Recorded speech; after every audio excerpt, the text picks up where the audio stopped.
Welcome to today's discussion on the latest developments in technology and finance. I'm Sonia. And I'm Simon. We'll be covering some significant stories that have emerged recently. Let's start with the news that Anthropic has raised $7.3 billion.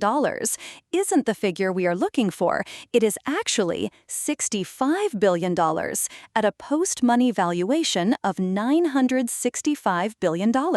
That's right. So the company is now valued at nearly $1 trillion. What does this tell us about the AI landscape? The valuation has more than doubled from $380 billion in February, reflecting intense investor demand for stakes in frontier AI companies. The funding was led by investors like Altimeter Capital, Dragoneer, Green Oaks, and Sequoia Capital. That's a significant jump. What are the implications of Anthropic surpassing OpenAI in valuation? It indicates that Anthropic is gaining ground as a leading competitor in the AI race.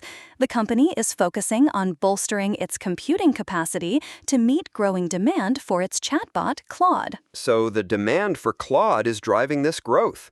How does Anthropic plan to utilize the new funding? The funds will likely be used to scale their products and enhance computing capacity.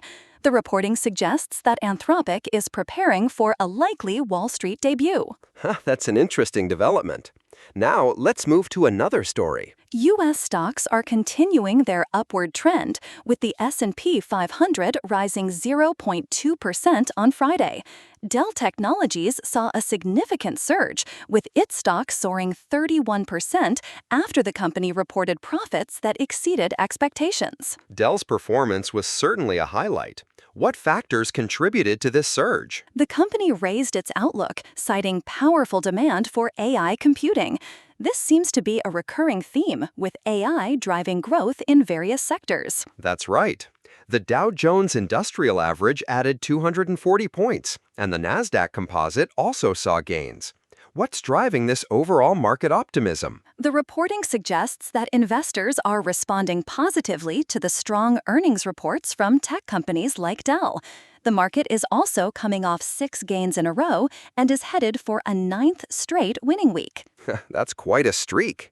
Now, let's shift our focus to another significant development. The Reserve Bank of India's balance sheet expanded by 20.6% to Rs 91.97 lakh crore in FY26.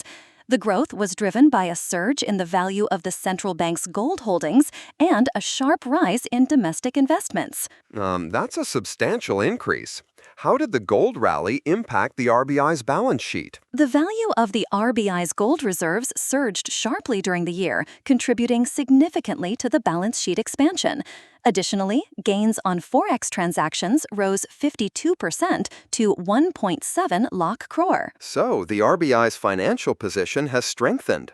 What's the significance of this expansion? The central bank reported a surplus of 2.87 lakh crore, indicating a healthy financial position.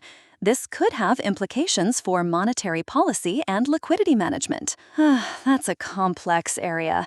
Let's move on to another story. Canadians claimed over $122 million in federal subsidies for new electric vehicles since the rebate program was reintroduced in February. However, many car dealers are still waiting to be reimbursed. That's an interesting dynamic. What's causing the delay in payments to dealers? The reporting doesn't specify the exact reasons, but it highlights that many dealerships are still awaiting reimbursement under Ottawa's new program. So there's a discrepancy between the claims made by consumers and the payments received by dealers.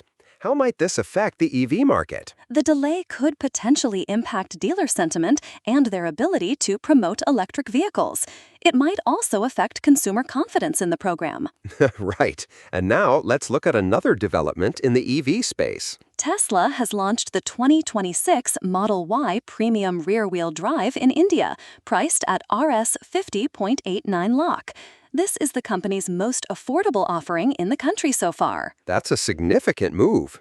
What features does this new variant offer? The Model Y Premium comes with an all-black interior and a larger touchscreen.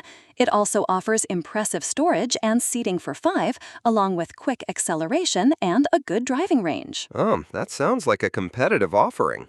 How does this fit into Tesla's strategy in India? Tesla is expanding its electric vehicle portfolio in India with this new premium variant.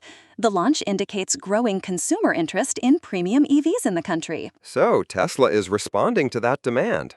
What's the expected timeline for deliveries? Deliveries are set to begin in July 2026, giving customers a few months to wait before they can get their hands on the new model. Going back to Anthropic for a moment, what does this valuation mean for the broader AI industry? The significant valuation of Anthropic indicates a strong investor confidence in AI technologies. It also highlights the competitive landscape, with companies like Anthropic and OpenAI driving innovation. That's a good point. The AI race is clearly heating up. As we wrap up today's discussion, it's clear that technology and finance are closely intertwined. From AI valuations to market trends and EV launches, there's a lot happening in the world of business and technology. Indeed, and it will be interesting to see how these developments unfold in the coming months. Thank you for joining us today. Thank you, Simon, and thank you to our listeners for tuning in. We'll be back soon with more insights into the world of business and technology. Until next time, goodbye.